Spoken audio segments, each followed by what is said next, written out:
It lies in wait amidst your dreams, where nothing is ever how it seems. It is a portal to a terrifying world beyond the doorway to nightmare.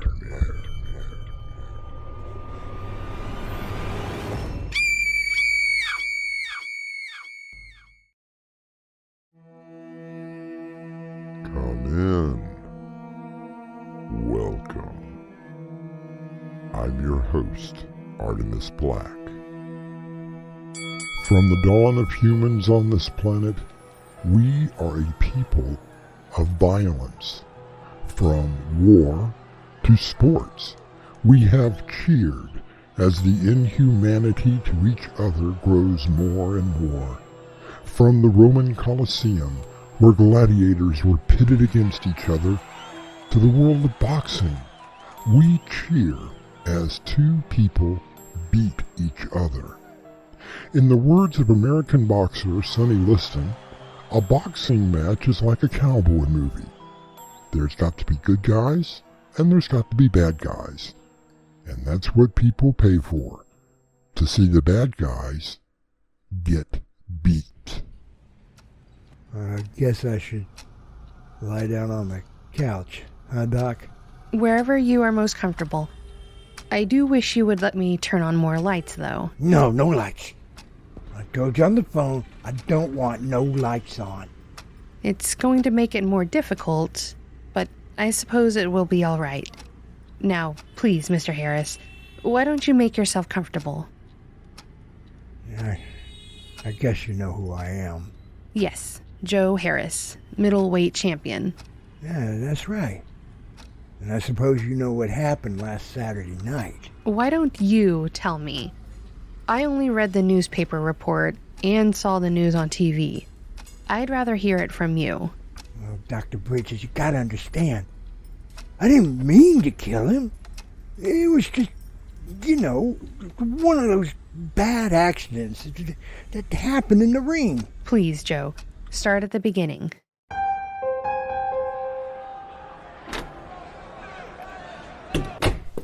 Man, the crowd is out for blood tonight.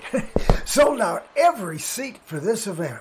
And then I guess we better give him a good show. Eh, Max? Show? You think this is a show? You're defending your title tonight. So what? That kid won't even lay a glove on me. Brian De Silva is the #1 contender, Joe. I've been telling you, get to the gym more often, but did you? Nah.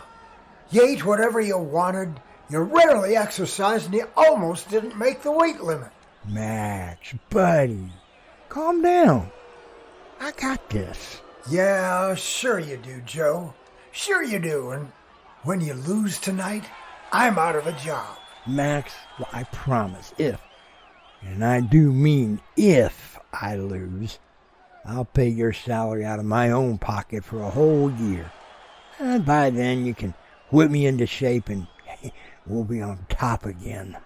Joe, if you lose tonight, I won't be able to get you about in Jerkwater, USA.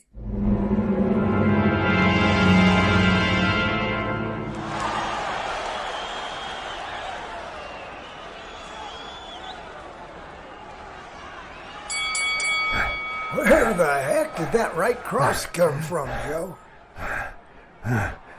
I've been hitting him with left jabs all night. I guess he wasn't expecting my right hand coming from out of nowhere. The kid's good, though. Real good. Hey, Joe, something ain't right. The kid, he ain't moving. Yeah, Doc is looking at him now. No, Joe, Doc is shaking his head. The kid he's dead. What?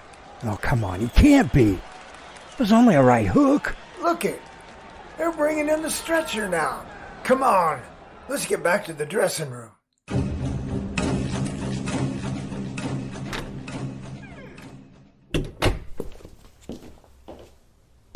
Well, Max? Doc says it's brain hemorrhage. Says the right cross you gave him must have caused an aneurysm. He was dead before he hit the mat.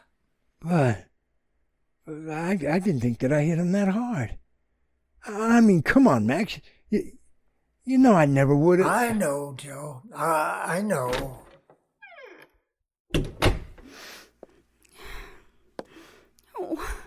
Why'd you do it? Why? Hey, who are you? I'm the wife of the man your Beluga murdered. Murdered. Why? Why did you have to hit him so hard? Ah, look, Mrs. De Silva. You gotta understand. There are risks in every sport. He knew what he was getting into the moment he got into the ring. Murderer! You killed him! With your bare hands! You killed him! Look, Mrs. De Silva, Joe and I are very sorry for what happened, but you gotta understand. I don't have to understand anything. You stupid, murdering monster! That's what you are. You're a monster. A twisted maniac. You're not even human. You're a monster.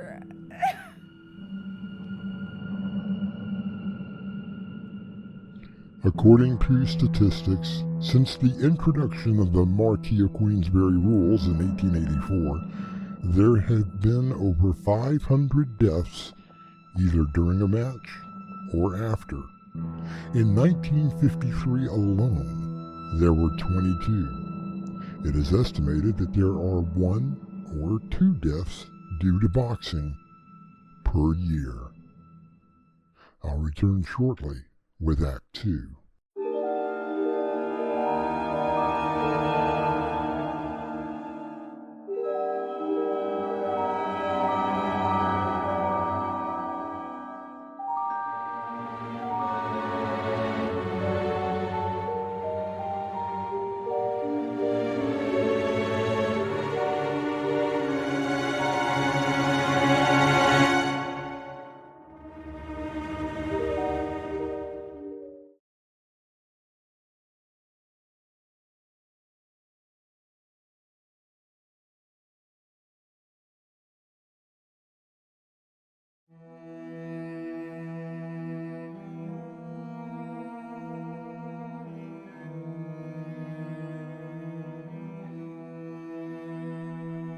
American boxer Jerry Cooney once said, "All of the sports have a safety net, but boxing is the only sport that has none." Let me turn on a little more light, Mr. Harris, please. No lights! At least, not yet. All right, Mr. Harris. Continue.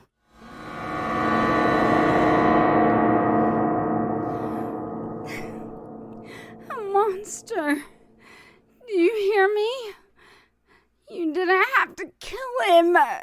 Oh, believe me, Mrs. De Silva, I didn't mean it. It was just an accident. I hope you rot in hell. I hope you never know any kind of peace. My husband's face will haunt you for the rest of your life, you ugly, miserable life. Please, Mrs. De Silva, look, if there's anything I can do, you can... Take your hands off me! Your killer hands! Your monster hands! I didn't mean anything. I know how hard this must be. An inhuman beast like you? A twisted, bloodthirsty beast? You couldn't possibly know what I feel. Come on, Mrs. De Silva. Let me call you a cow. That's what you are. The both of you.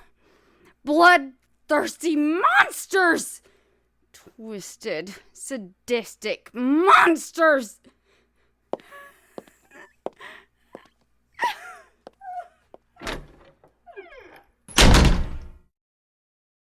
Come on, Joe. She's just upset. She didn't mean it. Yes, she did, Max. Maybe she's right. Maybe we are both monsters. It is my understanding, Mr. Harris, that the inquest ruled it an accident. The case was closed. Oh, sure, close to the authorities. But not to Mrs. De Silva. Did she try to contact you after the match? Tried to? Oh, she did much more than just try. She called me. All the time. You're a bloodthirsty monster. A twisted, ugly, inhuman beast. She'd slip notes under my door. She'd corner me in the streets. Look, everyone! There goes Joe Harris, the monster! He killed my husband! He's nothing more than an animal!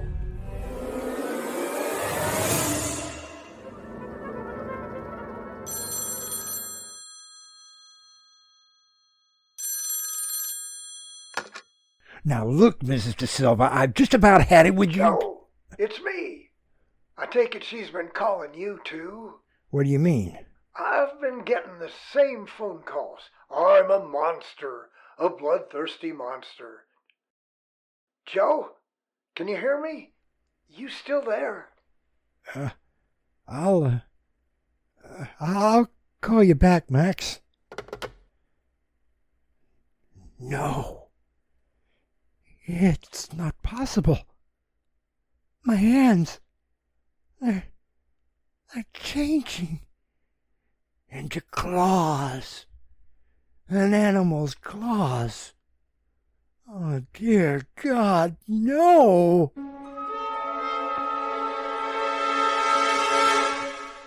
When did this change begin to take place? Last night, after I talked to Max. I was holding the phone when I noticed my hands were... They were growing into something like a claw. I felt my feet growing. I looked into the mirror and saw... Oh, dear God. I watched my face as it changed, too. It was distorted. Grotesque. Monster! Mr. Harris, I'm sure that you are over-exaggerating the severity of... Turn on the lights. See for yourself.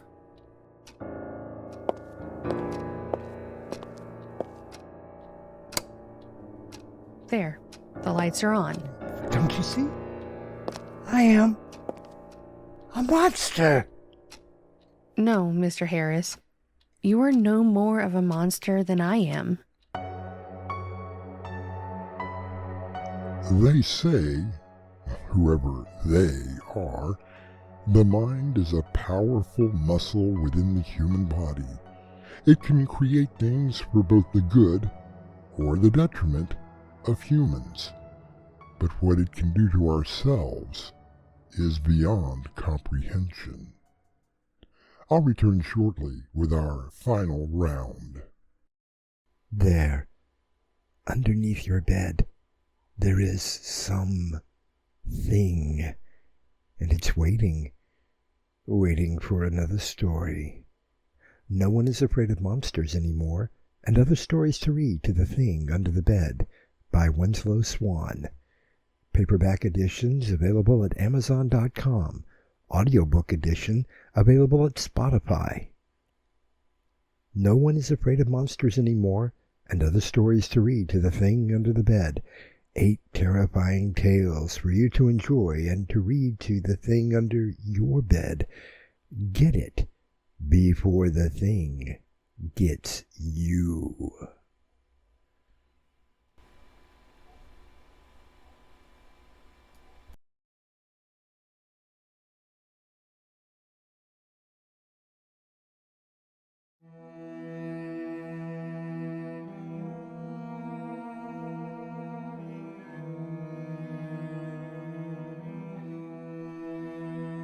American motivational speaker Earl Nightingale once said, "Whatever we plant in our subconscious mind and nourish with repetition and emotion will one day become a reality."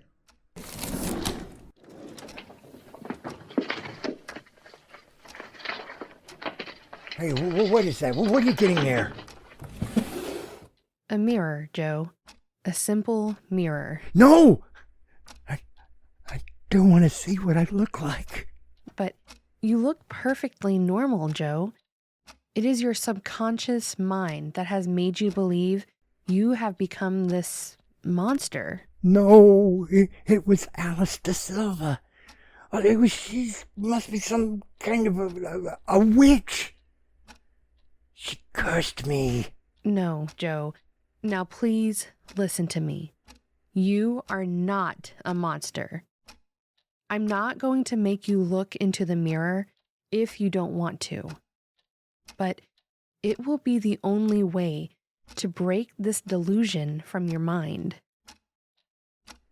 You really only see me?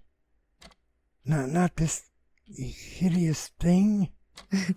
For a professional boxer, you are quite handsome. Very little scars to speak of. I can't look in the mirror. Not yet. Of course not. Take your time. Just stay in touch with me. Let me know how things work out.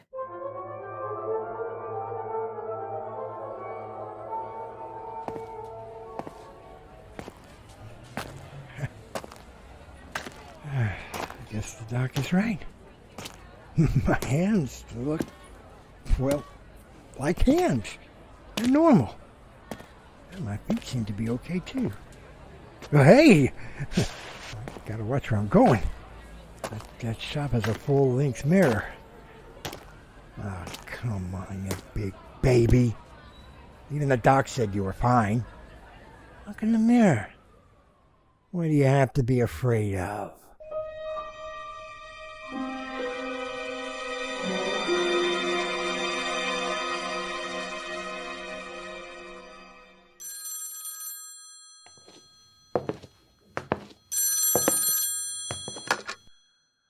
Maxwell Lewis speaking. Did you hear the news, Max? Mrs. De Silva, I'm tired, okay? I just want to go to bed. You should try to get some sleep, too. I'm hanging up now, Mrs. Joe Harris is dead. What did you say? Oh, Joe Harris, the twisted, bloodthirsty monster. He's dead. What the hell are you talking about? He went to see Dr. Bridges because he wanted to be cured. But there's no cure for a curse. Lady, you need to get some professional help. I cursed him, Max. He turned into a monster because I cursed him. But I lifted the curse just before he saw the therapist. Oh, yes, I followed him, and when he left the building, I put the curse back. He passed a mirror, and he saw the grotesque thing that I had cursed him to become. What are you talking about? He ran into the street and was hit by a bus. He's really dead? Yes, Max. Thankfully, my husband's killer is dead. And the man who trained him, you, hideous, bloodthirsty, twisted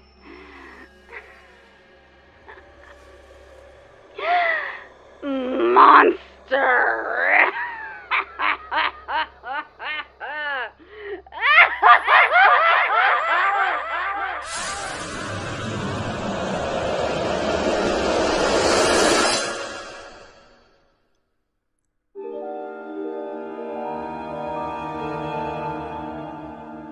Max drops the phone as he looks at his hands.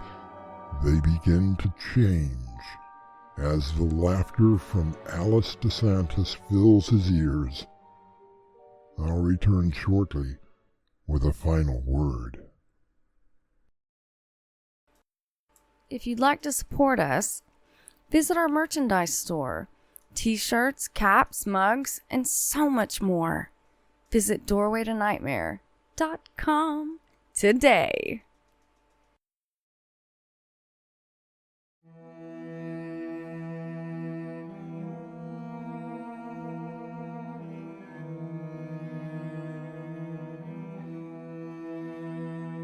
As we close our curtain, I leave you with the words of American spiritualist and author Robert Collier.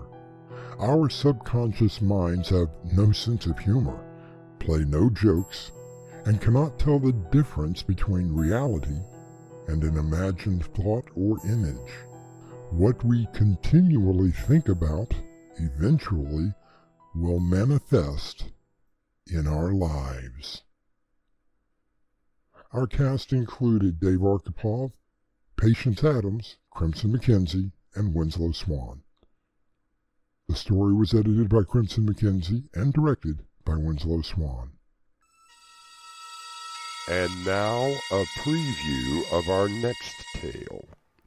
Oh, Adam, you have no idea what it's like. You could always divorce him. And be left with nothing? I signed a prenup, and it is very, very binding. Then there's only one thing to do. You still love me, don't you, Irene? More than any man I've ever known. Then the solution is simple. We have to kill him. Somehow. This is Artemis Black, inviting you to return with us to the Doorway to Nightmare for another adventure into the terrifying world of your imagination. Until next time, slumber peacefully. Epilogue. That butler did it.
It lies in wait amidst your dreams, where nothing is ever how it seems. It is a portal to a terrifying world beyond the doorway to nightmare.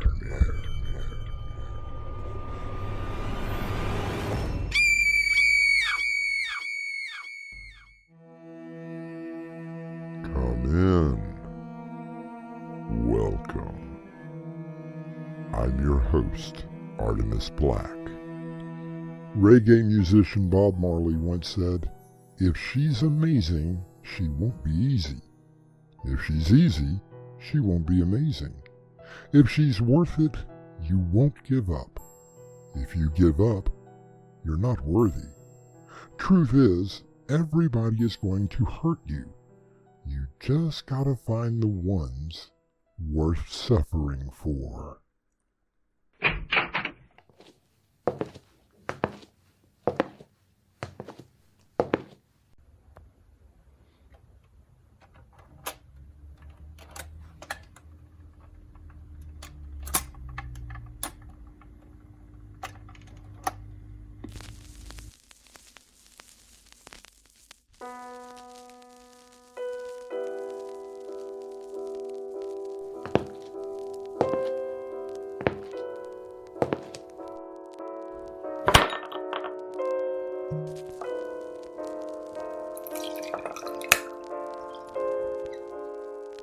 One little drink, that's all. Just one drink, and that will be the end. A small drop of poison, and then Irene will be free.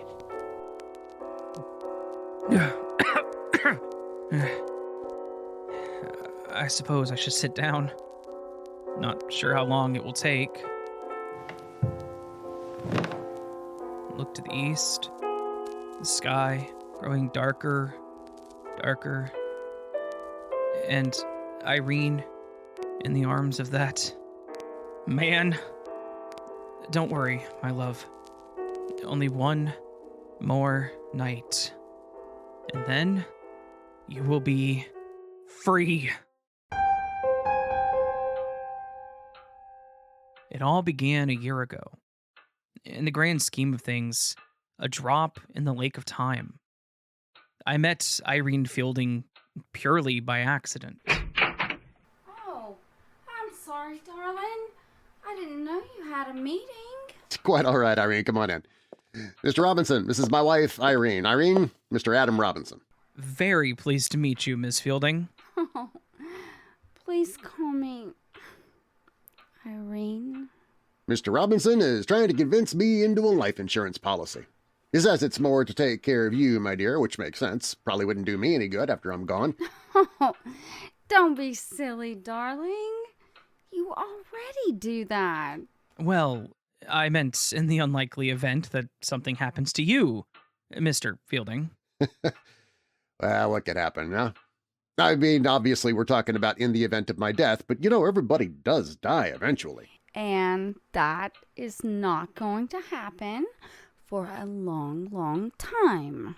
Oh, believe me, I wasn't suggesting... Don't worry about it, Mr. Robinson. It's all right. No harm, no foul. Tell you what, Adam, leave your business card with Irene here. We'll talk it over, and then I will get back to you and let you know. Yes, Mr. Robinson. Please leave your business card.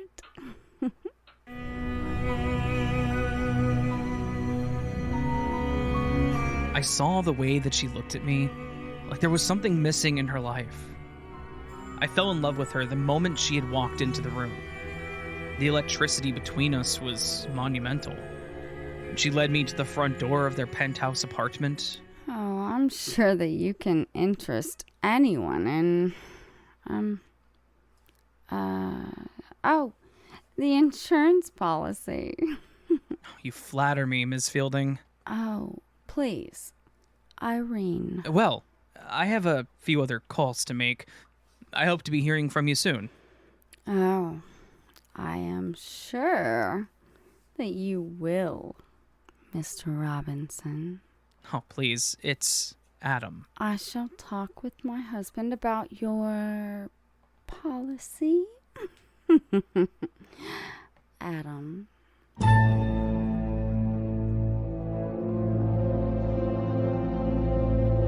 It would only be a few days later when the phone in my office rang.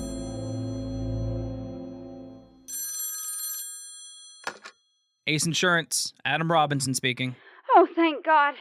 Adam, Well, Miss Fielding, so glad to hear from you. I must speak with you. Of course. Have you and your husband decided on the policy that No, Adam. I must speak with you. In person. Can you come here? Now? I'm on my way.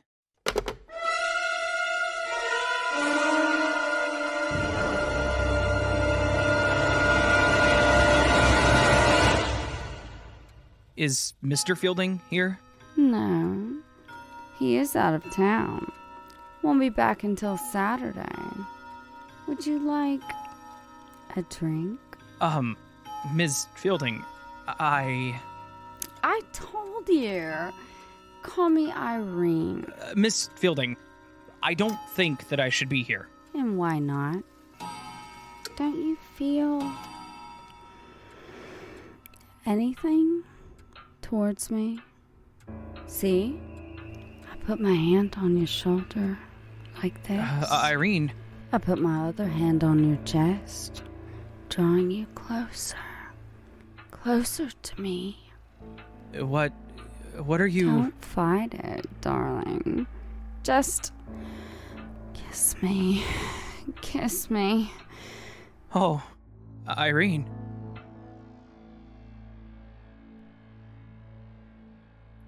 How does love begin? Is it through a slow process of dating and getting to know someone? Or does it happen like a thunderbolt? Some would argue both points, saying that each one has its own merits. Let's find out which one you agree with when I return shortly with Act 2. There, underneath your bed, there is some thing, and it's waiting for another story. No one is afraid of monsters anymore, and other stories to read to The Thing Under the Bed by Winslow Swan. Paperback editions available at Amazon.com. Audiobook edition available at Spotify. No one is afraid of monsters anymore, and other stories to read to The Thing Under the Bed. 8 terrifying tales for you to enjoy and to read to the thing under your bed. Get it before the thing gets you.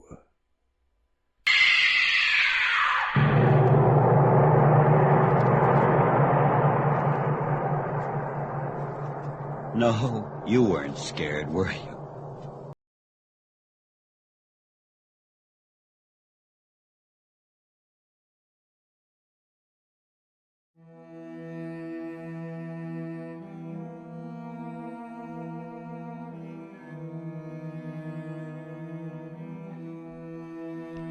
Humorist and author Mark Twain once said, "Love is not a product of reasonings and statistics.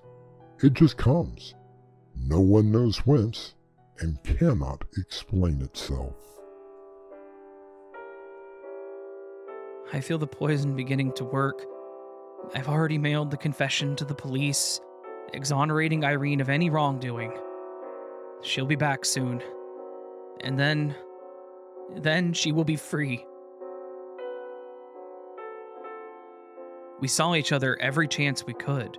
Meetings in the park, at home when her husband was out of town. It was the happiest I had ever been.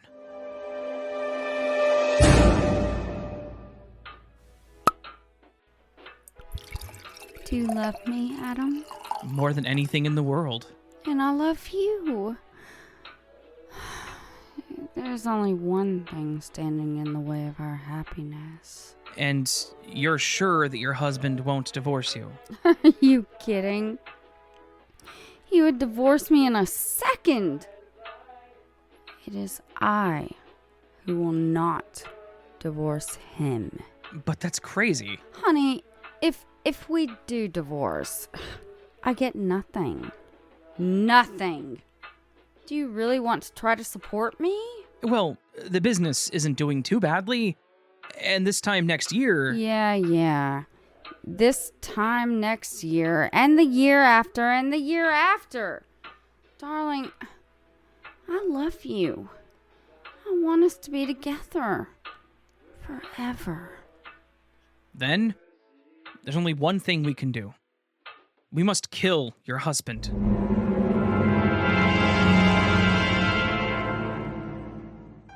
It was all carefully planned. Irene called and told me that she had convinced Peter to take the insurance. I'll get him to come out on the balcony. Then, all you have to do is, well, one little push over the edge, and there he goes. And you and I will be together. And with his entire fortune.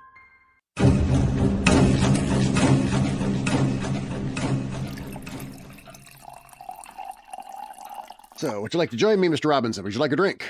Oh, no, thank you. You know, you should probably hire Irene as a salesperson. I don't know what you did, but she's done most of the work for you on this particular sale. I just said that it might be a good idea since you travel all the time. Well, I brought the policy with me and all the necessary paperwork. Great. There is just one thing before I sign. I don't want to pay the premium on a monthly basis. I'd really like to do it yearly. Can we pay it that way? Peter, come out to the balcony. You should really see this. I'm sorry, Mr. Robinson. Excuse me.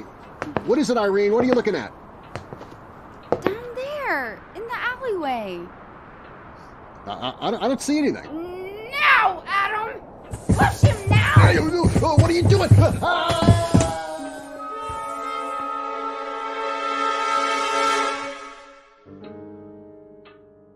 It was so easy.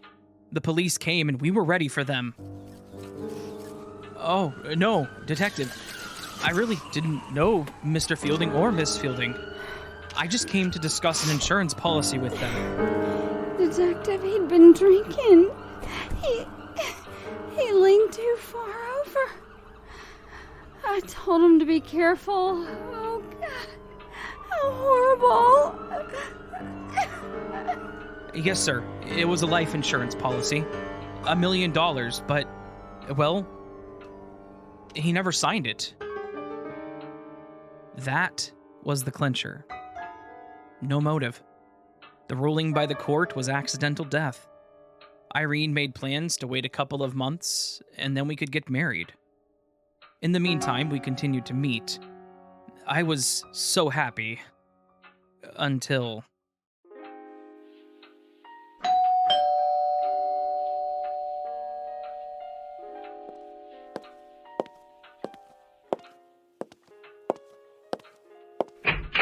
May I help you? I believe you can, Mrs. Fielding. I'm sorry. Do I know you? Not yet, but I can assure you that you will. Who's at the door, Irene? Oh, I'm sorry. I'm Adam Robinson. And you are? Someone that you will want to invite inside. You see, we have business to discuss. It's about your husband's murder.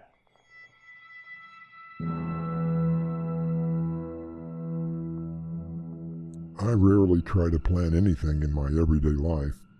It seems that every time I do, something always happens to disrupt my plans. So I have learned to simply play it by ear. Something has definitely disrupted Adam and Irene's plan for a happily ever after. You plan to be with us when I return for our final act.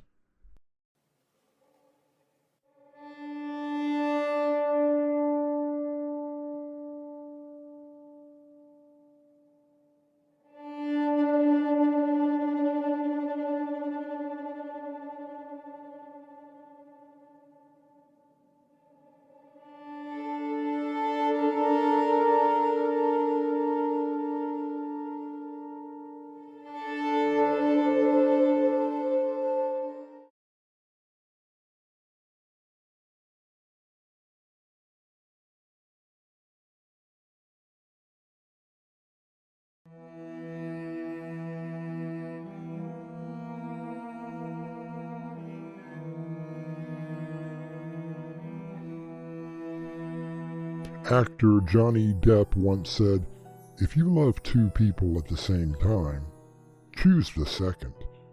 Because if you really loved the first one, you wouldn't have fallen for the second. What the hell are you talking about? A murder? No one has committed murder. Pour me a drink, will you? That's a good man. Why, you little no good... Just pour him a drink, darling.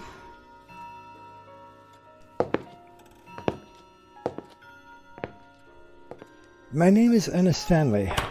I happen to live in the building across the street. Up there. You see? On the 20th floor. I happened to be looking over here when your husband had his, accident. Just say the word, Irene. I'll break this little twerp into... I wouldn't try anything like that, Mr. Robinson. Not only did I see the murder take place, but I filmed it as well. And the video has already been sent to my lawyer's office in a sealed envelope. Now it will only be opened in the event that something, unfortunate should happen to me. So I think you had best sit down. Now. Adam, please, let's hear what he has to say. Very sensible, Mrs. Fielding. Nice and friendly.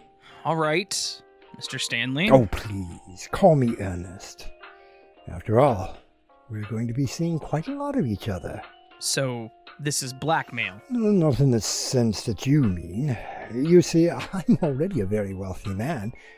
I really have no use for money. Then what the hell do you want? You know, it's rather funny. I've been looking down into this apartment for several months now, and I must say, Irene has a very beautiful figure. You low-life son of a... Please, Adam? What exactly do you want, Mr. Stanley? Isn't it obvious? I want you. You go to hell!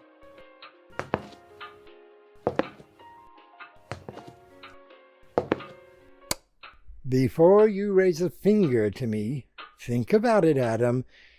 If that video goes to the police, then you and the lovely Irene both go to jail. Or worse. Do you really want your lady fair rotting in prison? Adam? And you, Irene? Could you stand your true love being behind bars? Possibly awaiting an execution? If you think for 1 minute that I will allow... Please, Adam. He has us. There isn't anything we can do. I couldn't bear you being in jail. What do you want from me, Mr. Stanley? I get home promptly at 8 in the evening. I expect... No. Wait. I demand that you be there waiting for me. I leave for work at 8 in the morning, at which time you can do whatever you want. You will stay on the weekends until I go to work Monday morning. Is that clear, Mrs. Fielding? Oh, yes, and one more thing. I think you have said just about enough, Mr. Stanley. The beautiful Irene and I will be married tomorrow. Please, Adam. It's the only way. Kiss me, my love. What a lovely way to begin a new friendship.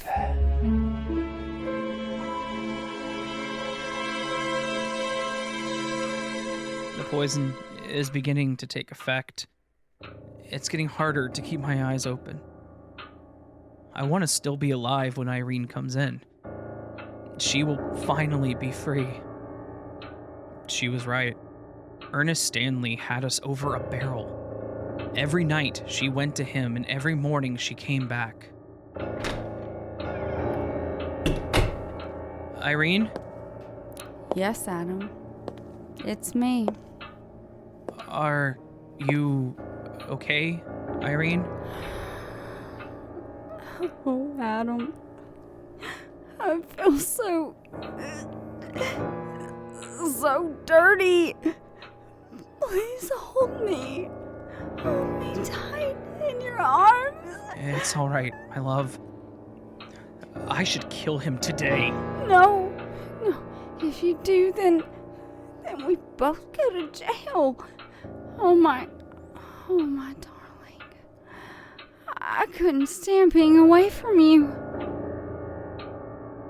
And that was the way it was. Days became weeks, and then weeks turned into months. I waited for her every morning. Weekends were the hardest. I slept very little.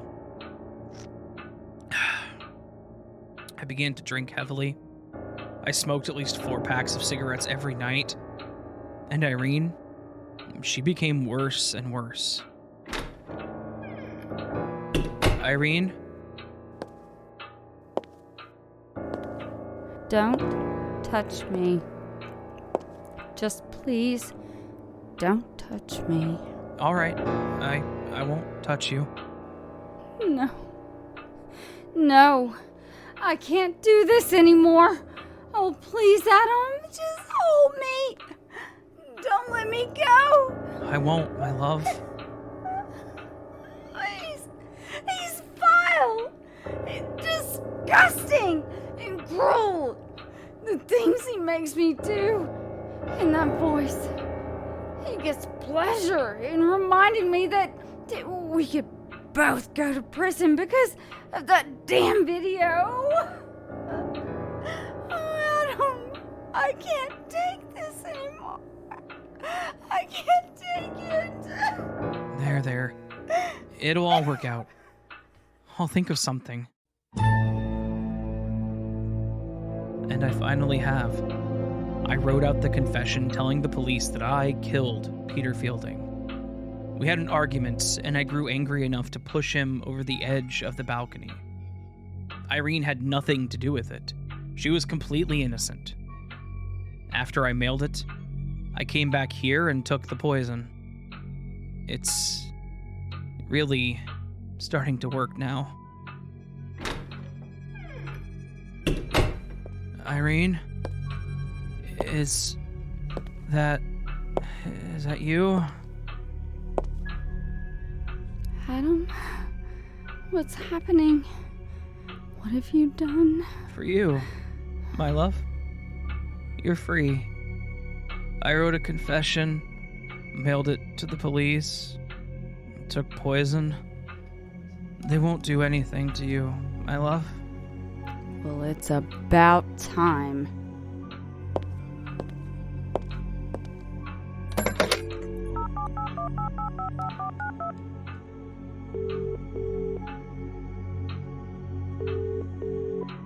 Hello? He finally did it. Irene, what happened? I told you, darling. Yes, it took a little longer than I thought. But he actually did it. And the confession? It should be in the hands of the police by tomorrow. Of course, I will have to call them after he's gone. I must hand it to you, my dear. It was a rather brilliant plan. Irene? What are you saying? I told you. I could find some sucker to kill Peter for us. And his confession absolves me of everything. There's nothing to connect you or me to the murder.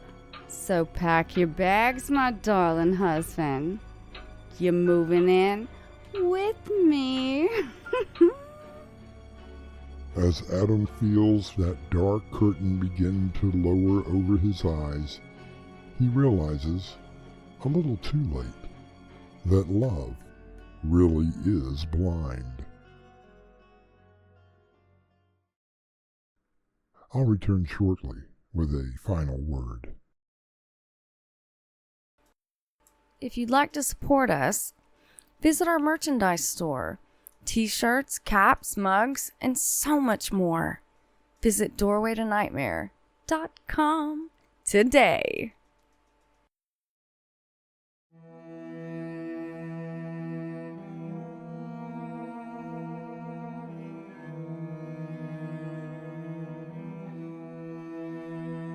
Of course, the police did receive Adam's confession, and Irene was absolved of any crime.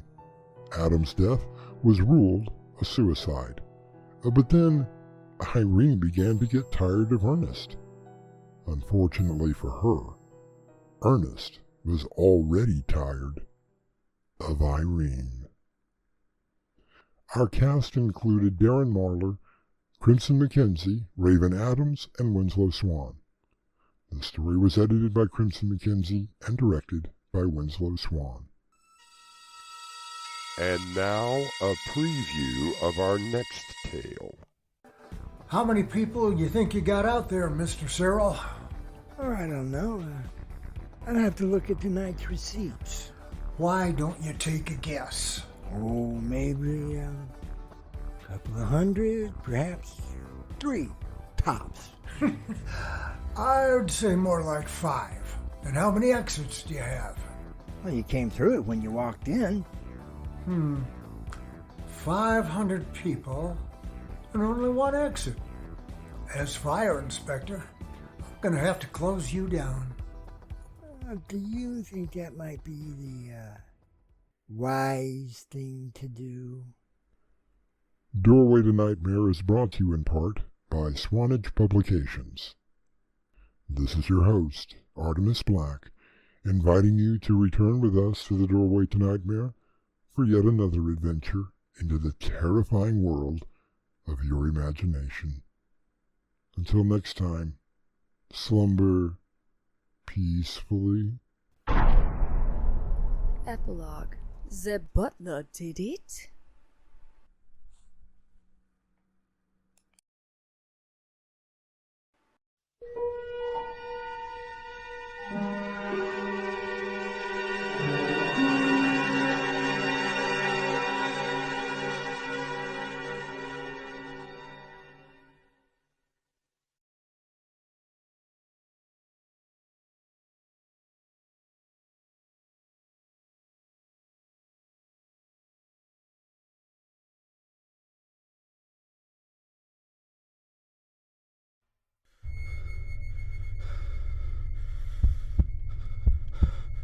It lies in wait amidst your dreams, where nothing is ever how it seems.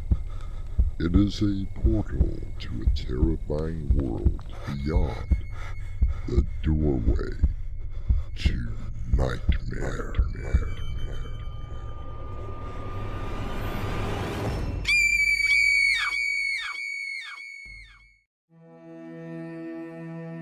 Come in. Welcome. I'm your host, Artemis Black. One of the most important positions within a city government is the fire marshal. This job alone carries a great weight, as the person is responsible for inspecting businesses to make sure that protocol is being followed, as prescribed by the law. Let us now meet one of these civil servants, a Mr. Frank Thomas, who is currently standing outside a rather busy nightclub in the middle of the city. The music, loud and rhythmic, drifts into the street.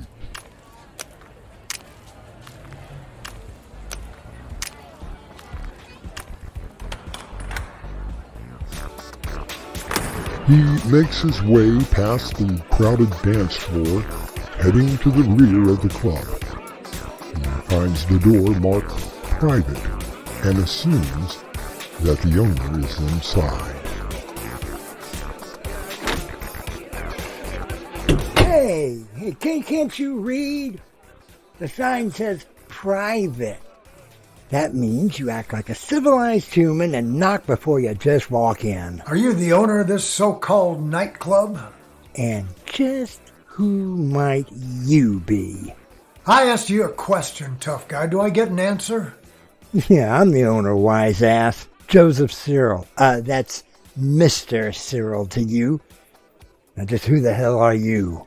Frank Thomas, Chief Inspector for the City Fire Department. I suppose you could call me the Fire Marshal. What is this, a game? I've always dealt with Graham Foster. Foster got transferred to the South Side. Now, I guess you get to deal with me. Any idea how many people you got in your club tonight, Mr. Cyril? Go ask the girl working the box office. On your way out. Oh, I will. But as a rough guess, I'd say you got about 4, maybe 500 people out there. You're crazy. 300 at the most. What's your capacity for this establishment? Why don't you tell me, Mr. Fire Marshal? And how many exits you got in this place? You remember the door you walked in when you got here? Yeah, well, that's the exit as well. Oh, 500 people and only one exit. What about your sprinkler system? What about it? When was the last time you had it tested? I haven't the foggiest idea. Now, why don't you go back to your little firehouse and polish your little brass fire bell? Just keep the jokes coming, Mr. Cyril. Let's see how much you laugh when I shut this place down. Shut us down? What are you talking about? I must have counted at least 20 violations just walking back to this office. Now look, Mr. What was your name again? Thomas. Inspector Frank Thomas. And you had better get used to it. Look, I told you.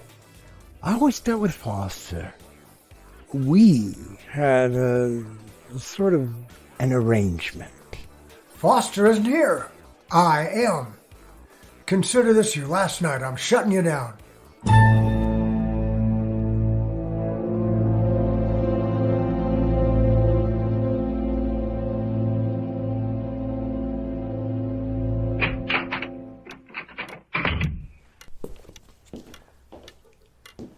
Julie, I'm home. Hi, Dad. Tough day at the office? Very tough. Hey, something smells good. Your dinner is in the oven. I made you a pot roast. With plenty of onions? Of course. Just the way Mom taught me how to make. Just the way you like it. Oh, your mother would be so proud of you. I wish she were still here. I should have... It's all right, Daddy. It wasn't your fault. Will you be joining me for dinner, young lady?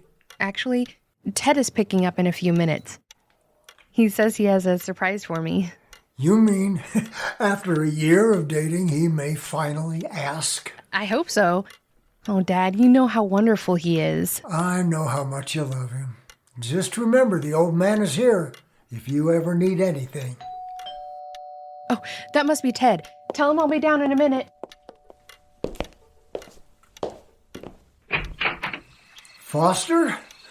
What brings you around tonight? Hello, Frank. Do you think I could come in for a minute? Oh, of course, here. Why don't we go into the den? Dad, is that Tom?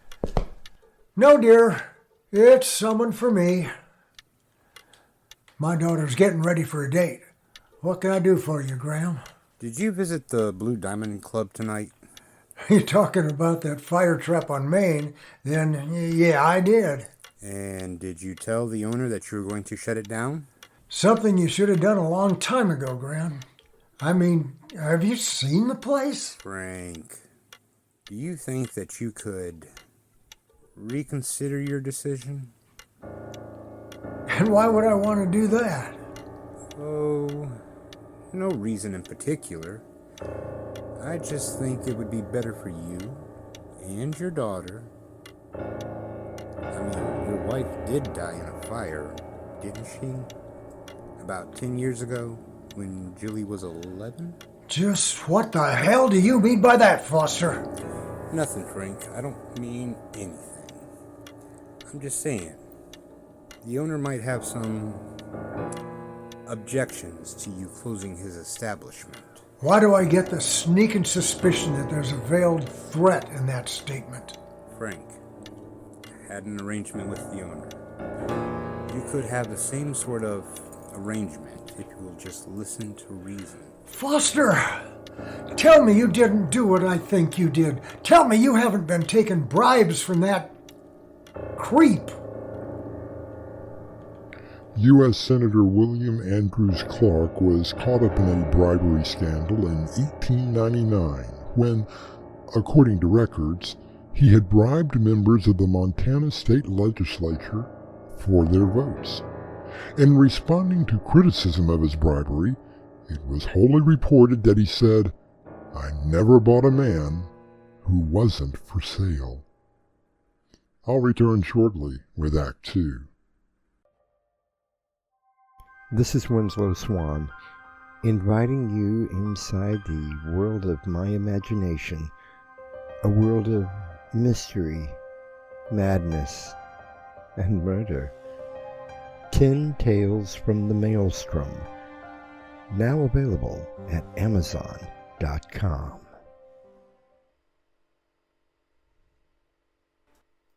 If you'd like to support us, visit our merchandise store. T-shirts, caps, mugs, and so much more.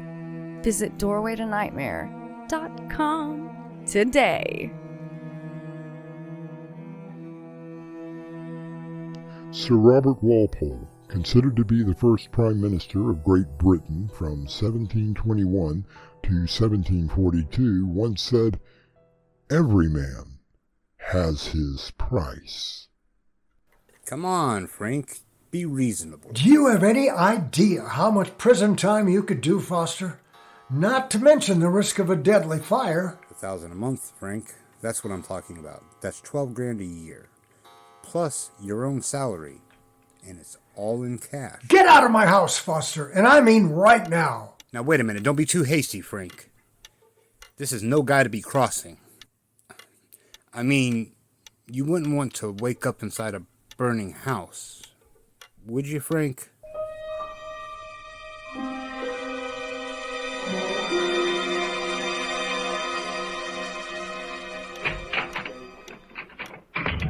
Julie, are you home? Yes, Dad, I'm home. Did you have a good time? Did Tom ask? Did he finally... Oh, Daddy. Here, Julie. What happened? He asked me, Daddy. He got down on one knee right in the middle of the restaurant and asked me to marry him. Look, here's the ring. So why the waterworks? Because his parents, they want... Hey, now, calm down. What do they want, huh? They're getting the most beautiful, wonderful girl in the world as a daughter-in-law. What more could they want? Oh, Daddy, they want a big wedding. The church, the reception, the whole thing. And they expect you to pay for it all. Hey, calm down. It's going to be okay. Look, I'll come up with something. I can take out a loan and... No, Daddy. I will not have you paying for some lavish wedding. I told his parents if they want to pay for it, fine. And then you stormed out and took a cab home, right? Oh, Daddy, I think I've lost... You haven't lost anybody. Don't worry, I'll come up with something.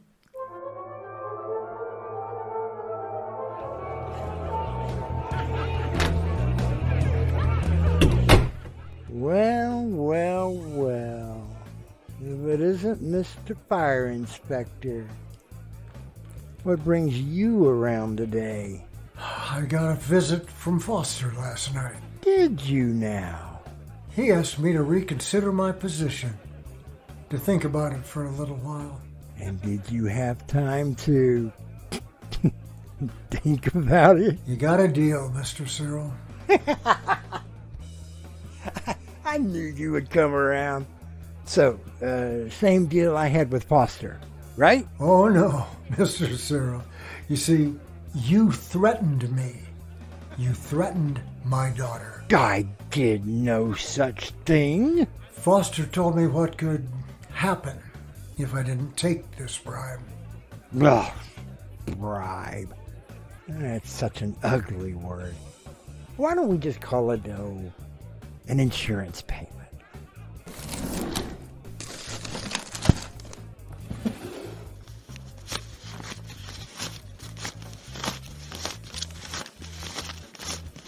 $2,000 a month okay with you? Oh, no, Cyril. Not even close.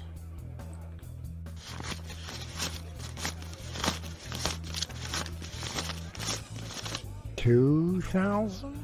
I'm thinking more like $5,000. Are you out of your ever-loving mind? And I want a full year's payment tonight. $60,000? No way I'm gonna pay you. Oh, you will pay. All of it. You see, if you don't, or something happens to me or my daughter, this conversation goes very, very public. You mean you're wearing a wire? This ain't the movies, Cyril. I got a cell phone. It's been recording us since I walked in, right into an account that I set up today. If something happens, or I don't put in a code, the recording hits every social media network in the world. And you go down, pal. And I want it all in cash. Are you crazy? I don't have that kind of... Do not take me for a fool. I'm sure I'm not the only one you're paying off. Let me get your money out of the safe, Mr. Fire Marshal. Comedian and actor Eddie Griffin once said, "If bribery is good enough for Congress, it's good enough for me." Apparently, it is also good enough for Frank Thomas. Or is it? Let's find out when I return with our final act. The only witness to her murder cannot speak. Until now. Click. A Tale of Revenge by Winslow Swan. Now available on Amazon. Revenge is a dish best served cold.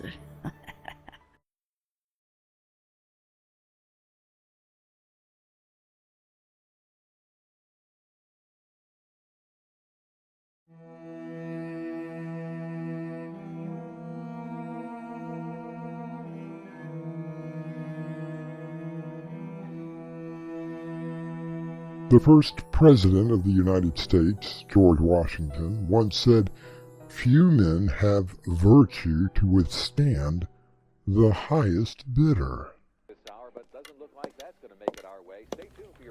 Going out tonight, Julie? Ted is picking me up in about an hour. He said he has some really good news. Well, he isn't the only one with good news. What do you mean, Dad? I don't want you to worry anymore about that big wedding. Oh, Dad, you didn't. Let's just say I had a bit of a windfall. Daddy, you don't need to go in debt because of me. Who said anything about going into debt? Look, I am going to give my little girl the biggest wedding this town has ever seen. Now hurry up and get ready. Ted'll be along soon.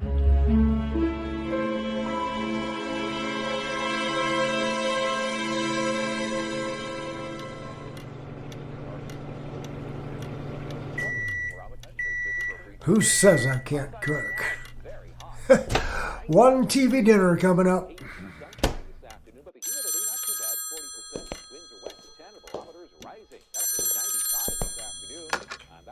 Hello, Frank Thomas speaking. Frank, you need to get down to the Blue Diamond. Fast. Foster? What's going on? I just sat down for dinner. Forget dinner. We are in some serious trouble.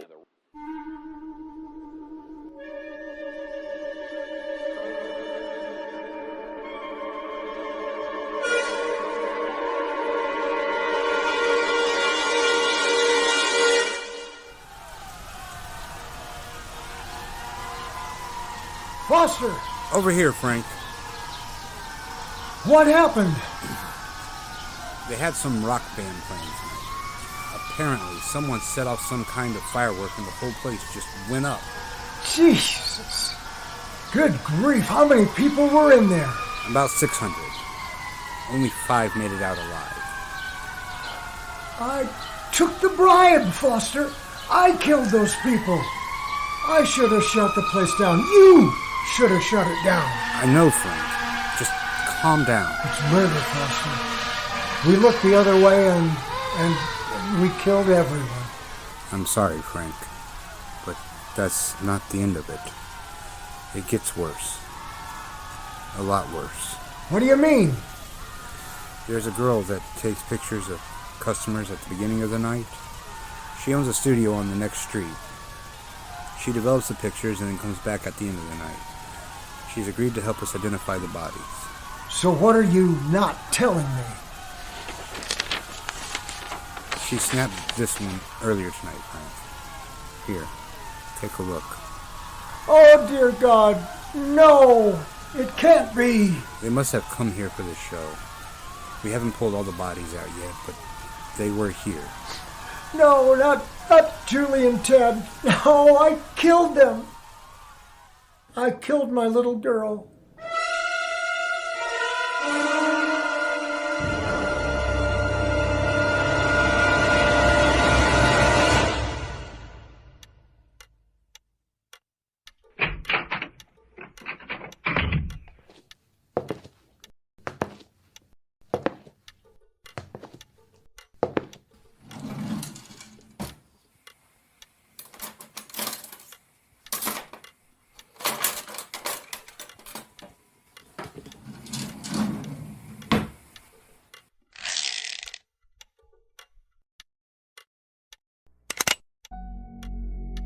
Just like her mother. I should have moved us out of that fire trap of an apartment sooner. It was my fault. Just like tonight, my fault. A lousy $60,000 to look the other way. 600 people dead. And it's all my fault.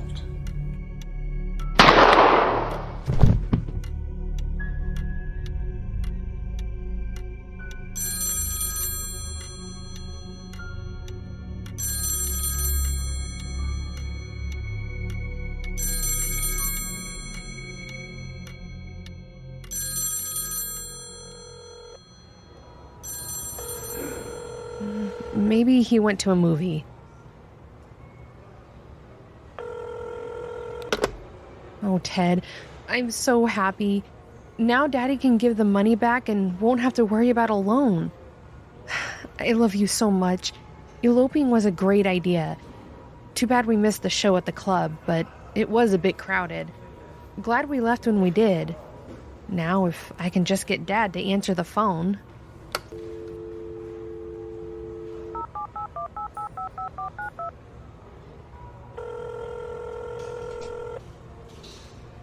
Julie never found out why her father took his own life. He didn't leave a note, and Foster never told her the truth.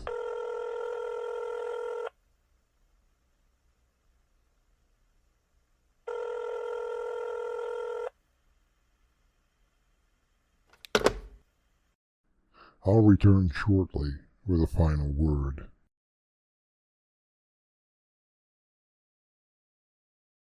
Hey guys, this is Crimson. And this is Swan. And we'd love to know what you think of the stories. Even if it's bad. So leave us a comment. Or give us a thumbs up.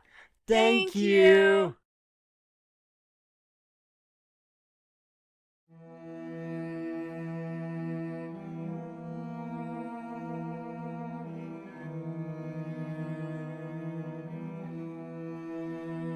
I leave you tonight with the words of British statesman Benjamin Disraeli.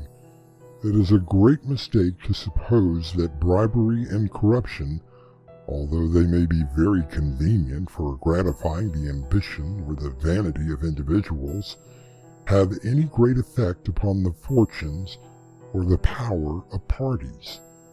And it is a great mistake to suppose that bribery and corruption are means by which power can either be obtained or retained. Our cast included Dave Arkhipov, Mark Wheeler, Patience Adams, and Winslow Swan. The story was edited by Crimson McKenzie and directed by Winslow Swan. Music was provided by Kevin MacLeod. And now a preview of our next tale. What do you keep staring at? Your eyes. You look so much like... Oh, don't tell me. They remind you of your mother. No, but they do look like someone I once knew. Yeah? Who would that be? A man, an unfortunate man who committed suicide just a few days ago. Yeah, the more I look at you, the more you resemble him. Doorway to Nightmare is brought to you in part by Swanage Publications. This is Artemis Black, inviting you to return with us to the Doorway to Nightmare for yet another adventure into the terrifying world of your imagination. Until next time, slumber peacefully. Epilogue. The butler did it. The butler didn't do it.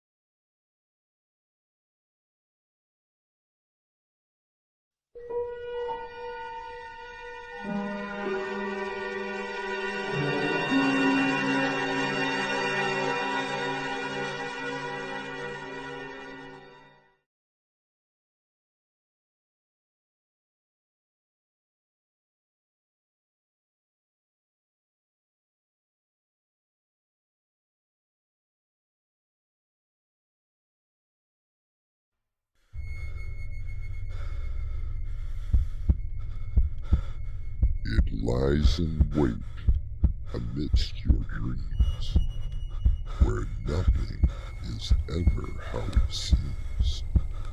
It is a portal to a terrifying world beyond the doorway to nightmare.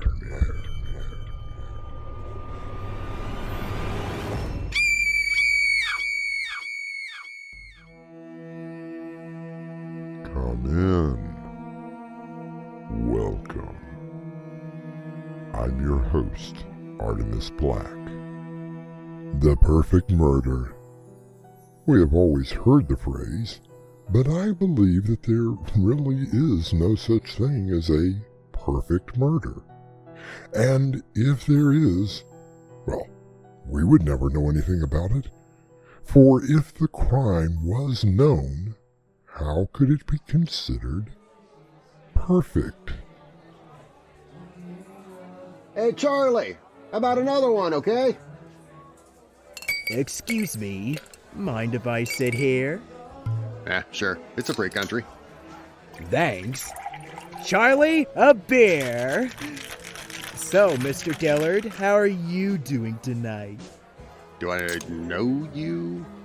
No, but I sure know you. Your name has been in the news for 3 days now. Did they ever find your partner's body?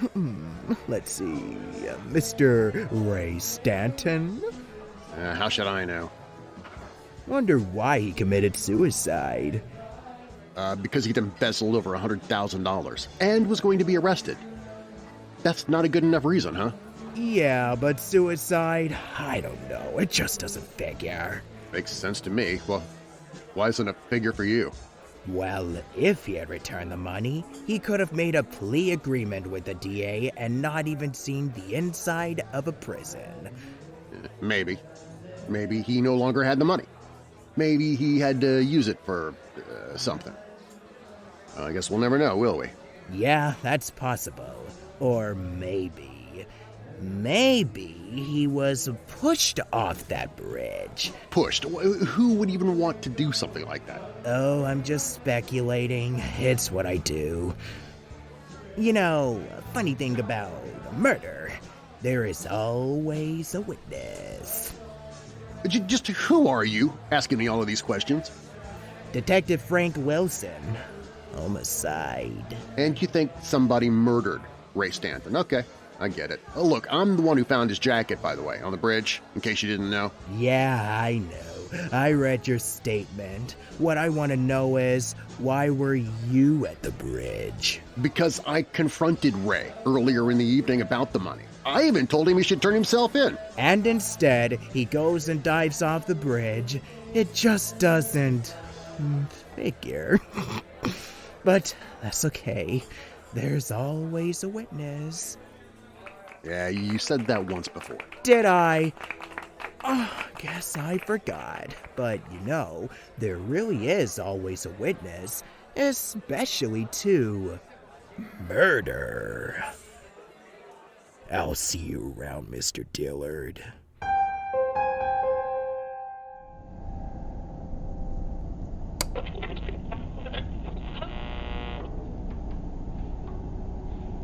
And hold yourself.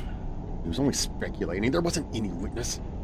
No one was on that bridge. No one but Ray. I only convinced him to jump. There was no other way out. Sure, yeah, he knew I'd embezzled the money and set him up to be my fall guy. Fall guy. Pretty clever on my part, yeah.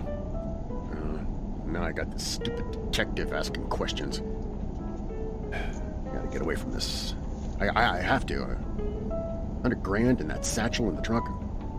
I can make it to Mexico, yeah. They won't find me there. Hey, you crazy idiot! What do you think you're doing? Oh my God. What happened? Oh my God. Is he... No, is he...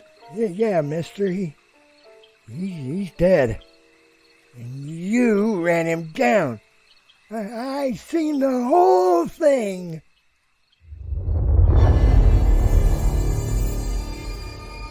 The English poet John Dryden once wrote, "Murder may pass unpunished for a time, but tardy justice will overtake the crime." I'll return shortly with Act 2. It is in all of us. Waiting, watching, growing. Evil Within by Winslow Swan, now available on Amazon.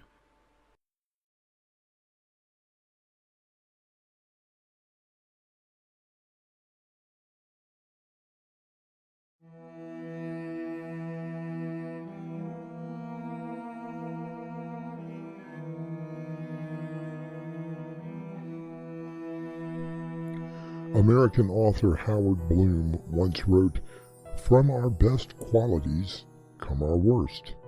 Since the beginning of history, we have been blinded by evil's ability to don a selfless disguise. We have failed to see that our finest qualities often lead us to the actions we most abhor: murder, torture, genocide, and war. Oh my God, is he... Yeah, mister. He's dead. And you ran him down. I seen the whole thing. I didn't even see him. He came out of nowhere. Mister, you must have been going 80. Poor kid out here hitchhiking, trying to get back to his girl.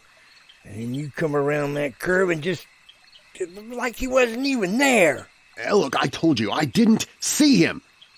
He looks so familiar, like I've seen him before. He looks like a lot like Ray.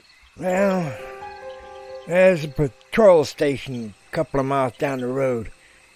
Probably need to go and make some kind of report. No, wait. What's your name? They call me Emmett. Just plain Emmett. And who is this? He said his name was Grant. Said he left his girl a few miles down the road when their car broke down. He's trying to hike to get some help. Look, I cannot get mixed up in anything like this. Would you maybe help me? Hey, now look. I'll ride with you to the cops and make a statement, but That's as far as I'm willing to go. Even for, say, $1,000? You got $1,000 on you? Yeah, right here in my wallet. There's look, 10 $100 bills right here. It's all yours if you agree to help me. I suppose you want me to get rid of the body, right?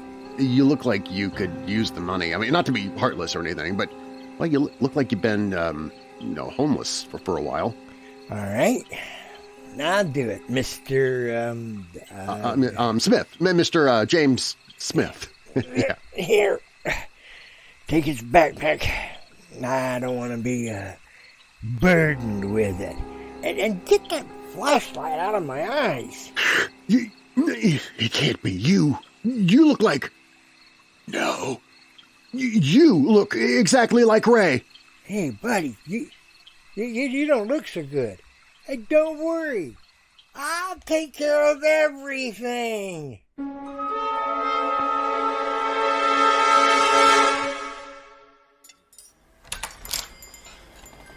Hi. Mind if I sit here? Yeah, sure. Whatever. What are you eating? Nothing. I just came in for a cup of coffee. You don't typically use forks for that. Oh. That's your car? That silver one? What do you want to know? Oh, well, you got a dent in the front. Like you hit something. Very astute of you. Yes, I did hit something. Boy, you must be a detective or something. Yeah, I haven't had time to get the dent fixed yet. But yeah, that's my car. So, which way are you heading? And why do you want to know that? Well, you ask a lot of questions. What am I eating? Is that my car? Where am I heading? What's the deal? Just thought I might get a lift. And all the people in the diner, why would you pick me? Because of what I saw in the car. Packed back, and you don't look like the hiking sort. Excuse me? What are you doing looking in my car? Something else I saw. Want to guess what it was? No. Besides, I don't even know you. Oh, I'm Helen. That backpack belongs to Grant, my boyfriend. And on the front of your car, there's blood.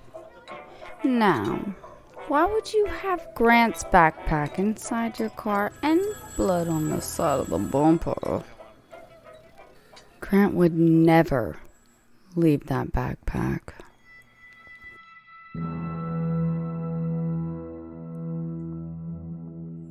The author Ambrose Bierce once said, "There are 4 kinds of homicide: felonious, excusable, justifiable, and praiseworthy." I'll return shortly with our final act. There, underneath your bed, there is some thing, and it's waiting for another story. No one is afraid of monsters anymore, and other stories to read to The Thing Under the Bed by Winslow Swan. Paperback editions available at Amazon.com. Audiobook edition available at Spotify. No one is afraid of monsters anymore, and other stories to read to The Thing Under the Bed. 8 terrifying tales for you to enjoy and to read to the thing under your bed. Get it before the thing gets you.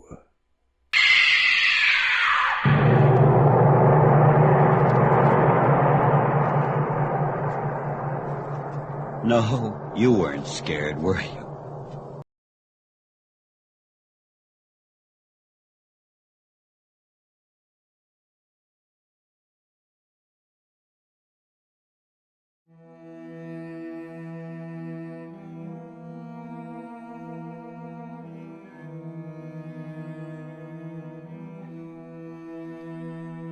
American author Stephen King once wrote, "What Darwin was too polite to say is that we came to rule the earth not because we were the smartest, or even the meanest, but because we have always been the craziest, most murderous in the jungle.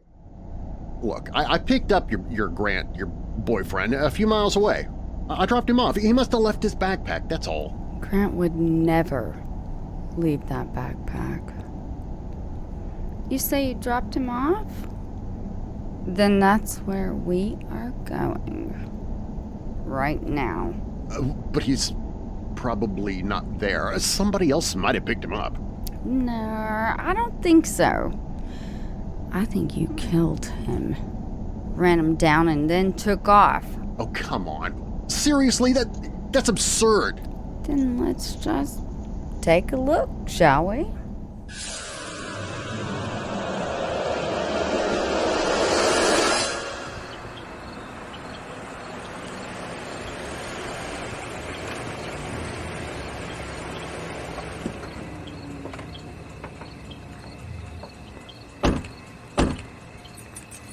Here, finally, are you satisfied? This is where I dropped him off. Well, he's not here now. Of course not. I told you he'd be gone. You know, I never really got a good look at you. There is something familiar about you. Something in the eyes. Like I remind you of someone. Yeah. I swear, you look a lot like Ray. He was my business partner. He died a few days ago. Wow. You really know how to compliment a girl. So what did you do with Grant's body? Lady, I told you. I dropped him off here, and then I left. The dent on the front of your fender and the blood say different. Now, where is he? All right. I paid some homeless man to get rid of the body. You know, come to think of it, he looked a lot like Ray, too. So where's his body? I told you, I don't know where it is. I paid some guy to take it. Too bad. So sad. Figured you and I could perhaps make a deal. Say, $100,000 to make me disappear? What are you, insane? Why would I do anything like that? Because, Mr. Dillard, I don't really want to turn you in. Ah, Mr. Dillard. So you do know who I am. We get the news up this way, too. So what's this gonna be? Hey, I told you, buddy, I would take care of everything. This the guy you paid off? Yeah, that's him. Too bad for him. Hey, would you mind pointing that thing in the other direction? Hey, lady, what are you doing? Just tying up loose ends. Come on, old man. Let's go. Hey, now, please, look. I'll give the 1,000 back. You don't have to.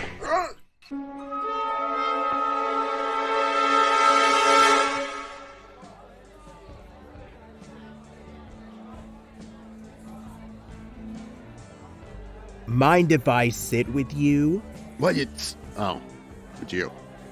What are you doing here? Waiting for my witness to show up. All right, okay, fine. What? I did it, okay? I killed Ray, all right? I forced him to jump off the bridge, and then I...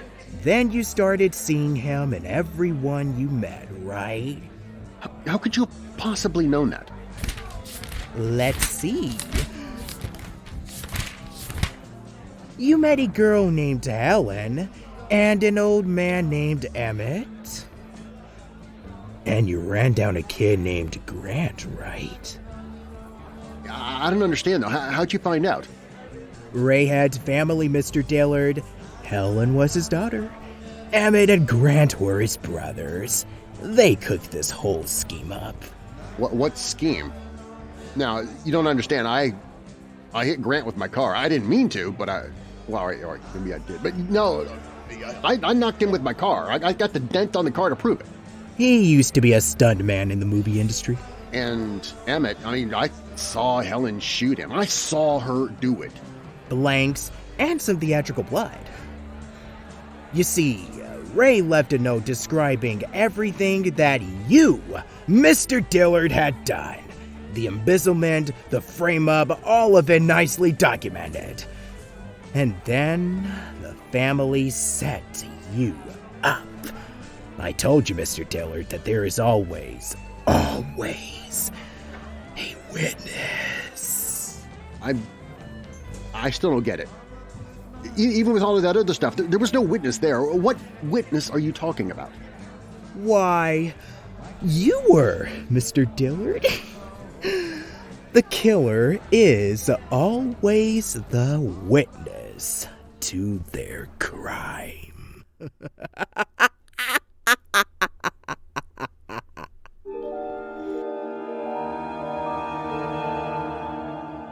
A defeated Brian Dillard simply stands up before the detective and places his hands behind his back. His own conscience has become his own witness.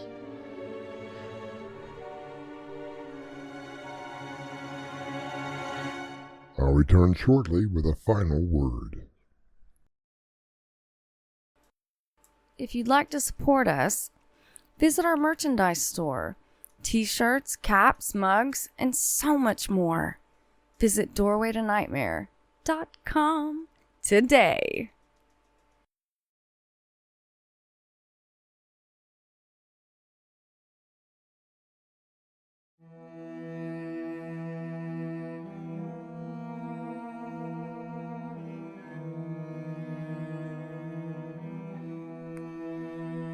Film director Alfred Hitchcock once said, "One must never set up a murder.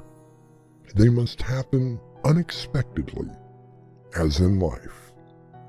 I trust that you will ponder over that bit of wisdom in the days ahead, and not try to set up anything that may result in you being a witness.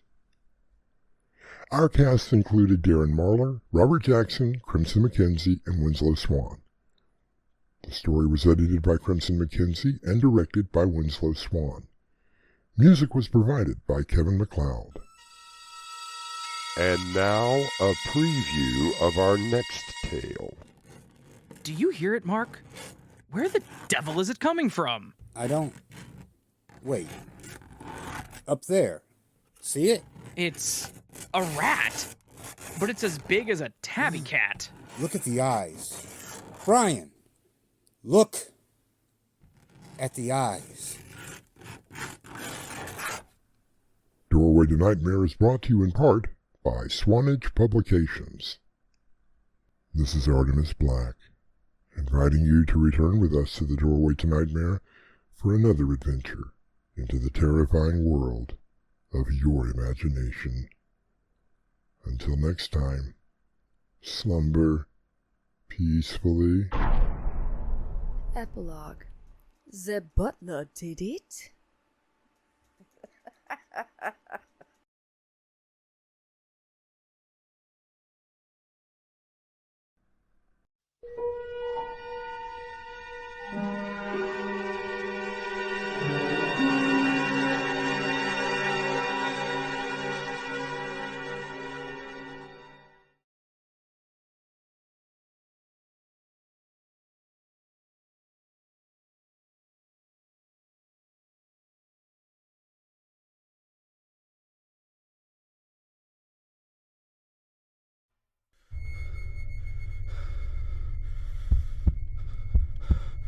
It lies in wait amidst your dreams, where nothing is ever how it seems.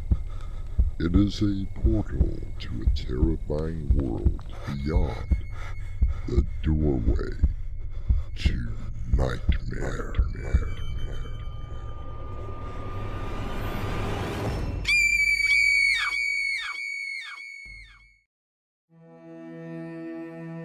Come in. Welcome. I'm your host, Artemis Black. If you have ever been to the small town of Sutton, you will have probably gotten a very much deserved rest. The town is not known for any sort of festival or even a tourist destination. It is simply a place that has been hidden away from the larger cities. It is a place where Mark Mason and his friend Brian Stokes thought would be the perfect place to write a monograph on adverse psychology. And the most inviting place to accomplish this was the small cottage overlooking the town.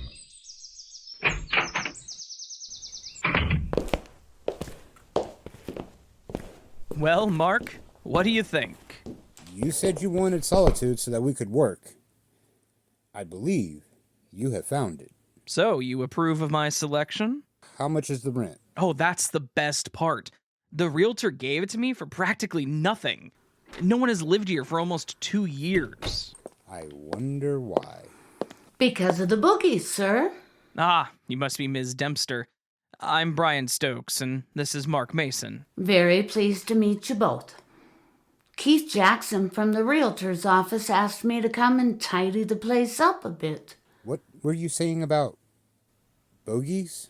It's why no one has lived here. They say the place is haunted. But I know better. Haunted my eye. Boogies are nothing but rats in the walls or gusts of wind coming down the chimney. Nothing more. We noticed the bell tower on top of the house. And over here, this must be the bell rope. That it is, sir. It goes up through the ceiling and up to the bell. Well then, let's give it a pull. Oh, no, sir. Don't do that. Mrs. Dempster, are you all right? I'm sorry, sir. Didn't mean to yell at you, but you see, the ringing bell might startle the folks in town. I don't understand. How would a ringing bell startle anyone? This house used to belong to Judge Harrison Shelley. Is that him in the portrait over the fireplace? Yes, sir. Such a stern look on his face. What about him? He was known as a hanging judge. He passed the death penalty on practically every prisoner who came up before him. This court finds you guilty as charged, and I hereby sentence you... Worse yet, on the days of execution, he would ring that bell. Is he still alive? No, sir. That was over 30 years ago. His son lived here for a time. The grandson has it now and wants to be rid of the place. He is, or rather was, quite a handsome fellow. Yes, in a stern sort of way. It's a good portrait. Him, sitting in his robes in a high-backed chair. But those eyes, oof, makes the hair on the back of my neck stand up. Some people think the old cuss is still around. Boogie's my eye. Nothing but rats in the wind. I still don't see why the town would be so afraid. Well, sir, you see, the bell is rung during the last 2 years. 4 times, as I remember it. And all 4 times, someone in the town has died. As I write these notes, I wonder what would have happened had I not gone with Brian to the house. I wonder if things might have been different. I wonder if my nightmares would never have come. We unpacked our things and made our way into town, finding a rather out-of-the-way pub. We met the owner, Andy Moore, who was rather pleasant until he found out that we rented the judge's house. Did I hear you correctly? You rented the judge's house? My friend and I are working on a college paper together, and so we will be living there for a couple of months. You're putting me on. You're not seriously... We know all about what everyone thinks of the place. Mrs. Dempster told us. Well, she's a fine woman, but you mustn't stay up there, not on your life. But it suits us just fine. What makes you think the judge is still haunting the place? The first time the bell rang, we all went up there to see if maybe some kids were playing a joke. We looked in and the rope was swinging back and forth, but there was no one there. The wind, perhaps? But there wasn't any wind, and later that day, old man Taggart died. Next time the bell rang, Mrs. Wilson tripped over a cat, hit her head, and, well, that was that. And you're convinced it was the ghost of the judge? Look, I got a couple of rooms upstairs you and your friend could have rent-free. I'm afraid that wouldn't do us any good. We need solitude to study and work. Well, don't say I didn't warn you.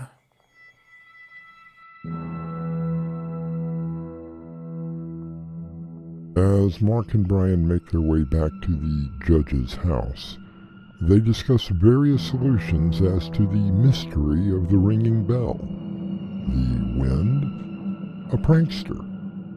Perhaps we can find the solution when we return with Act 2. It is in all of us.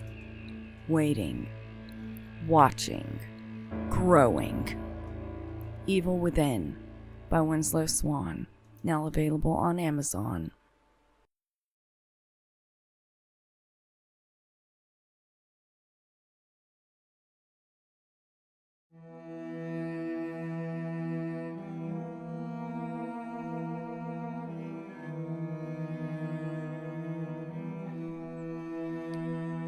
John Donne wrote in his book Devotions Upon Emergent Occasions, published in 1624, quote, "No man is an island, entire of itself. Every man is a piece of the continent, a part of the main. Any man's death diminishes me, because I am involved in mankind, and therefore never sin to know for whom the bell tolls. It tolls for thee." Brian and I returned to the judge's house and began to explore, to see if there was a way to get to the bell. We found a small ladder and a trapdoor. Brian climbed up and found the bell.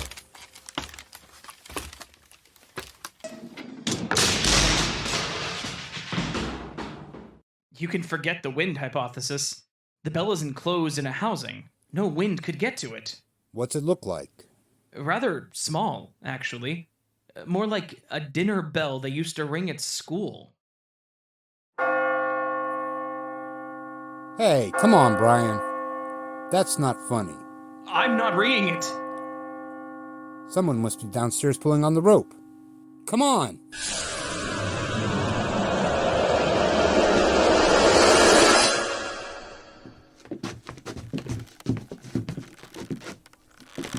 The bell stopped, but look at the rope.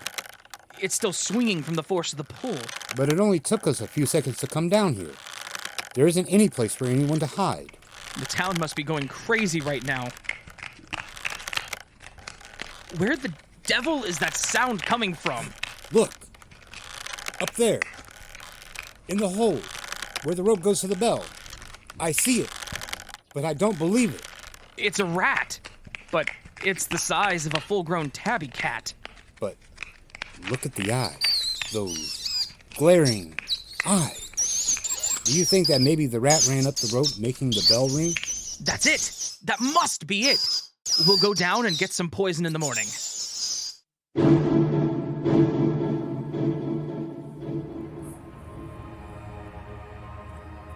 I can tell you that the night passed slowly for me. The thought of trying to sleep while listening to that rat in the ceiling even now gives me shivers. The morning came and Brian went into town. I stayed behind to begin our breakfast, but I felt as if I were being watched. I turned and my eyes fell onto the portrait of the judge. He seemed to be staring at me, burning into me, watching every move I made. I turned and looked directly at the rat, its eyes burning just as the portrait's. I swear, both sets of eyes were exactly the same. I hope you don't mind, sir, but I brought you a pot of stew. Thought you two could use a home-cooked meal. Thank you, Ms. Dempster. Smells wonderful. I'll get some bowls. Haven't seen you two for a couple of days. People were beginning to worry, especially after hearing the bell the other night. And has anyone... No, sir. Not yet, anyway. But everyone is wondering. Things are awfully tense right now. Andy at the pub told me about your rat problem. Said he gave you some poison. He did, but not sure if it worked. We haven't seen it in a couple of days, thankfully. Well, if it's only a rat to worry about, I suppose you two will be okay. At least I hope so. And that portrait, he's a wicked one, he is.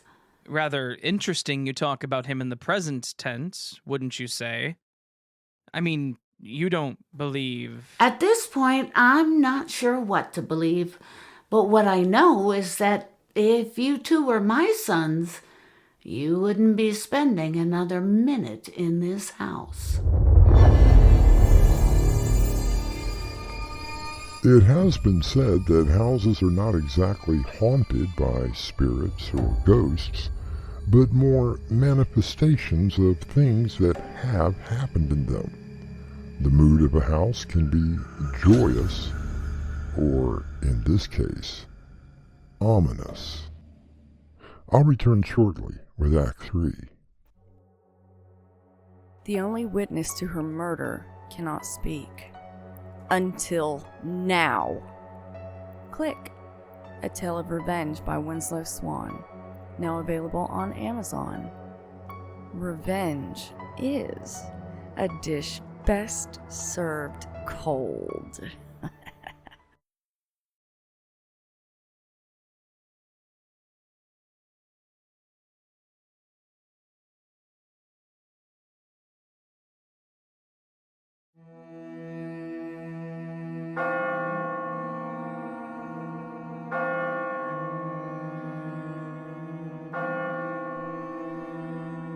A tolling bell in the dead of night, sending shivers up the spine of all who hear it.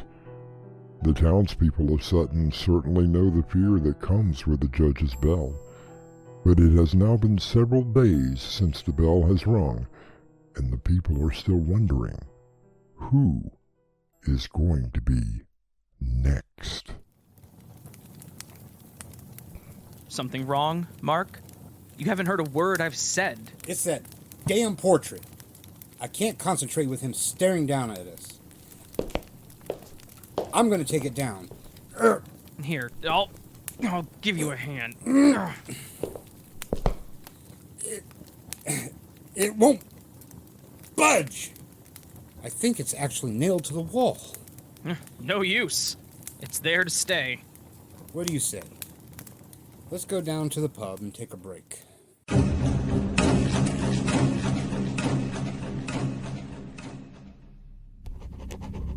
We returned to the house after a few beers and some conversation with Andy.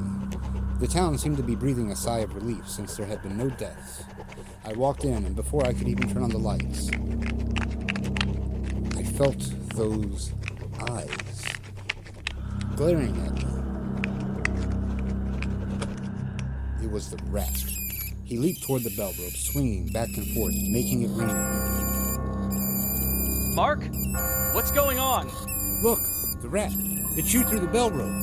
It's there, on the floor. Mark, am I dreaming? What are you looking at?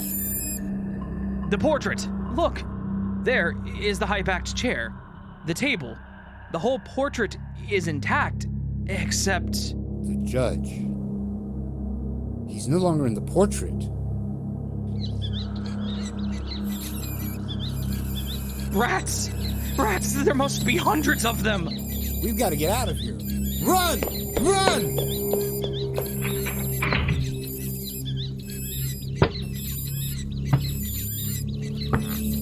Oh my God! The judge! He's standing on the staircase. He's got the bell rope, making a noose out of it. Dear Lord, help me. I can't move. No, stay away from me. He's putting the rope around my neck. Help me. Help me.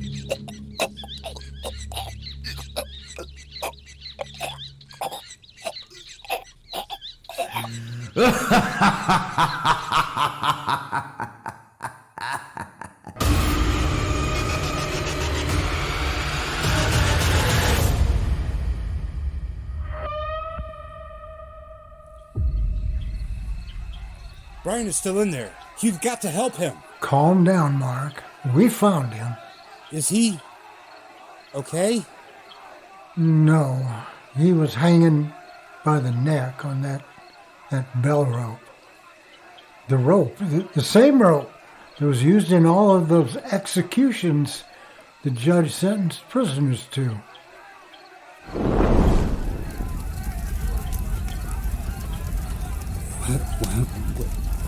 What's going on? The town has had enough. They're burning the place to the ground, burning the house and the judge, and sending them both straight to hell.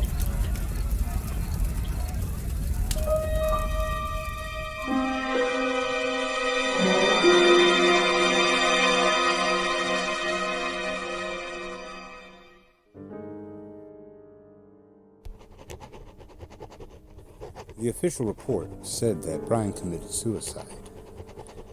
I went back to where the house stood. Now, a pile of ashes the next day. I saw at the edge of the clearing a giant rat with those eyes. The eyes of the judge. But I also found among the ashes the portrait of the judge, as if the fire had not even touched it.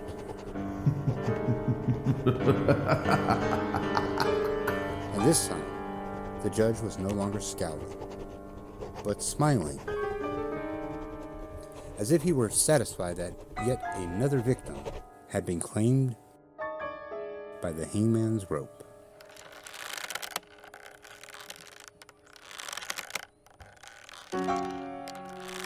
As Mark closes his diary, ending the story of his friend Brian, he wonders if perhaps the judge is still haunting the town of Sutton. If perhaps somewhere, since the house was destroyed along with the cursed bell, could there be another bell waiting to be rung?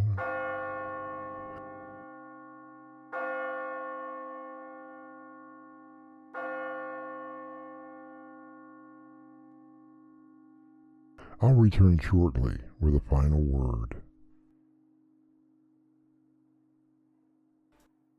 If you'd like to support us, visit our merchandise store. T-shirts, caps, mugs, and so much more. Visit doorwaytonightmare.com today.